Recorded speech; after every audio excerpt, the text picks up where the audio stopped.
Kasih karunia dan damai sejahtera Allah Bapa kita dan anaknya Tuhan Yesus Kristus menyertai saudara.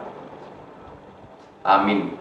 Shalom, saudaraku yang terkasih, di dalam nama Tuhan Yesus Kristus senang bisa menyapa saudara di tempat saudara berada hari ini dalam dimensi yang berbeda, tetapi dalam dunia yang sama.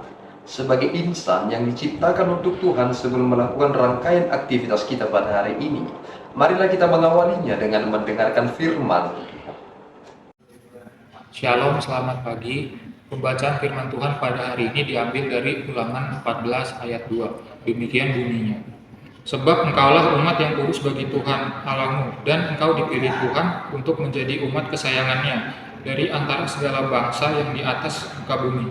Demikian firman Tuhan. Saudaraku yang terkasih di dalam nama Tuhan Yesus Kristus, tentu ketika kita membahas tentang pemilihan, mungkin ada oknum dari kalangan legalis yang mencoba mengintervensi terkait tentang pemilihan yang dilakukan oleh Allah. Seolah-olah ketika Allah memilih seseorang itu, menentukan dia dalam tujuan Tuhan terhadap hidupnya, atau sama seperti bangsa Israel yang dipilih oleh Allah dalam tujuan tertentu. Orang-orang legalis mungkin akan berkata bahwasanya mungkin karena mereka layak atau pantas sehingga mereka dibuat oleh Allah menjadi bangsa pilihannya. Padahal sebenarnya pemilihan Allah itu menunjukkan bahwasanya Allah itu membuka diri terhadap umat manusia itu, dan bangsa Israel mewakili dari seluruh bangsa di dunia ini, sehingga kepada mereka Tuhan menunjukkan bagaimana makna tentang belas kasihan, sehingga dari bangsa Israel lah kita belajar banyak tentang arti penyertaan Tuhan dalam hidup ini. Oleh karena itu kita perlu merenungkan apa yang dikatakan dalam nats ini. Tuhan ternyata telah menentukan kita sebagai orang-orang yang terpilih, terpanggil untuk menjadi berkat bagi dunia ini. Kita semua yang ada pada saat ini yang beriman kepada Yesus Kristus ternyata memiliki tujuan yang signifikan. Sebab engkaulah umat yang kudus bagi Tuhan Allahmu.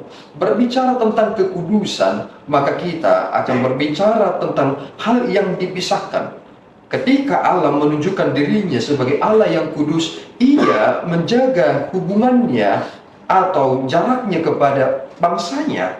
Dan ketika Tuhan membicarakan tentang kasih-Nya, Ia mendekatkan diri kepada mereka. Itu mengapa perkemahan bagi bangsa Israel, yakni perkemahan Tuhan, dekat dengan perkemahan mereka. Itu artinya Tuhan membuka diri kepada bangsa Israel, dan itulah yang disebut dengan kasih. Dan kemudian dipilih Tuhan untuk menjadi umat kesayangannya dari antara segala bangsa di atas muka bumi ini. Kita harus memikirkan hal yang begitu konkret. Membahas tentang kesayangan, Yesus Kristus adalah putra Allah. Dia adalah putra satu-satunya yang dimiliki oleh Allah, dan dia diserahkan dan menjadi korban penebusan antara kita yang berdosa ini dan diperdamaikan dengan Bapa. Artinya dari hal itu kita mengerti tentang posisi kita, bahwasanya kita di dalam Kristus, kita adalah anak-anak Allah, sehingga Kristus yang adalah kesayangan Allah, hal itu juga terjadi di dalam diri kita. Dan dalam hal inilah kita mengerti tentang arti yang terberkati. Oleh karena itu, kita harus memikirkan tentang prinsip yang penting dalam hidup ini. Memang di ayat 1 dikatakan, janganlah kamu menore-nore dirimu ataupun mencukur rambutmu di atas dahimu karena kematian seseorang. Prinsip yang kita harus pegang kuat adalah bahwasanya Tuhan senantiasa memberikan sukacita bagi siapapun yang telah berada di dalam Dia.